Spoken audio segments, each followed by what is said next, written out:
ఇప్పుడు 10 మంది కన్యకలు ఉన్నారు. ఆ 10 మంది కన్యకలు 5 బుద్ధి లేని వారు, 5 చూసారా, బుద్ధి లేని వారు ఏమైపోయారు, అక్కడే ఆగిపోయారు. వెలుగున్న వారు ఏమైపోయారు, ప్రభు యొక్క పెళ్లి విందులో వెళ్ళిపోయారు. దేవునికి స్తోత్రం. కనుక మనము ప్రభు యొక్క విందులో వెళ్ళాలి అంటే మనము వెలుగు సంబంధులుగా ఈ లోకంలో జీవించాలి అంటున్నాడు. దేవునికి స్తోత్రం. కనుక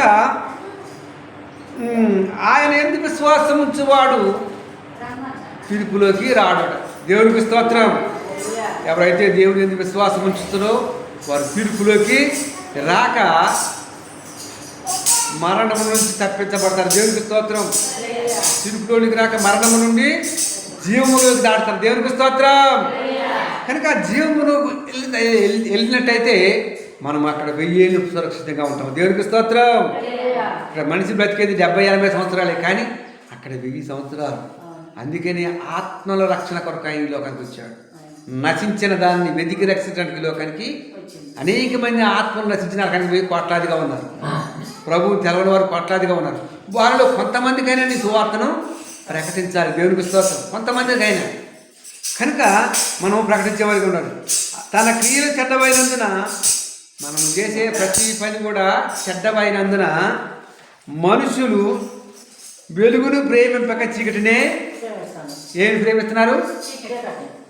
చూసారా, క్రియలు అంటే మనం చేసే చెడ్డ పనుల వల్ల దేవుడిని ప్రేమించుకోకుండా చీకటినే ప్రేమిస్తున్నారు. దేవునికి స్తోత్రం. కనుక మనం అట్టి వారముగా ఉండొద్దని ప్రభువు చెప్తున్నాడు. దేవునికి స్తోత్రం.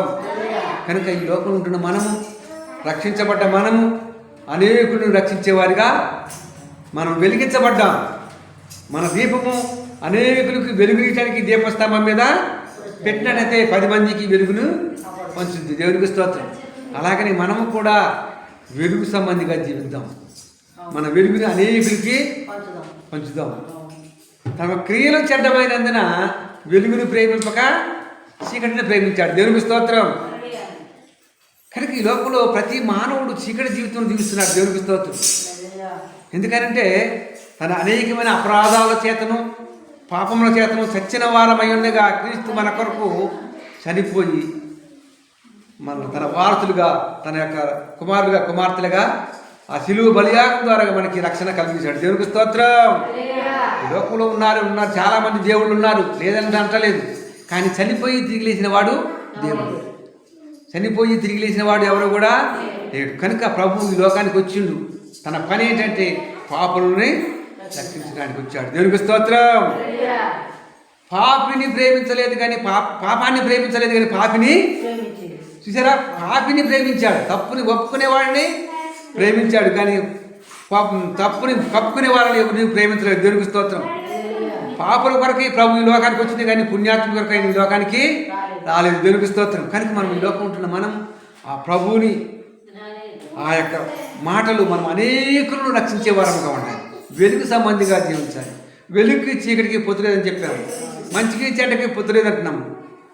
కనుక పుణ్యానికి పాపానికి పొత్తులేదు. ఇవన్నీ ఏరైనప్పుడు మన ప్రభువు కూడా వేరై ఉన్నాడు. దేవునికి స్తోత్రం. ఆయన వెలుగై ఉన్నాడు ప్రకారం మనం వెలుగులో నడిచిన ఎలా అన్యూన సహవాసం గలవారమై ఆయనతో జీవిస్తాం. చీకటిలో నడిచినట్టయితే పాపంలో పడిపోతాం. దేవునికి స్తోత్రం. చూసారా, పాపంలో పడిపోయినట్లయితే మనం ప్రభుని చూడలేము. దేవునికి స్తోత్రం. దేవునికి స్తోత్రం. తన కుమారుడు తండ్రి వద్ద నుంచి ఏం చేశాడు, ఆస్తి తీసుకొని దుర్వ్యాపారం చేసి మొత్తం పాడు చేసుకున్నాడు. చివరికి పందులు తినే పుట్టు కూడా లేకుండా పోయింది. దేవునికి స్తోత్రం. అప్పుడు తండ్రి జ్ఞాపకం వచ్చాడు. అయ్యో, నా తండ్రి వద్ద అనేక మంది పని వారు ఉన్నారు, వారిలో ఒక్కడికైనా నన్ను చేర్చుకోవడానికి చెప్పి తండ్రి యొక్క మనసు మార్చుకుని ఎప్పుడైతే వచ్చాడో అతను ఇంకనూ దూరముగా ఉండగానే ప్రభు ప్రేమ అతనిని హత్తుకున్నట్టుగా చూస్తున్నాం. దేవునికి స్తోత్రం. అట్టి ప్రేమ కలిగిన దేవుడు, అట్టి ప్రేమ కలిగిన దేవుడు మన మధ్య ఉన్నాడు. కనుక మనము ఆయనను ఆత్మతోనూ సత్యముతోనూ ఆరాధించాలి.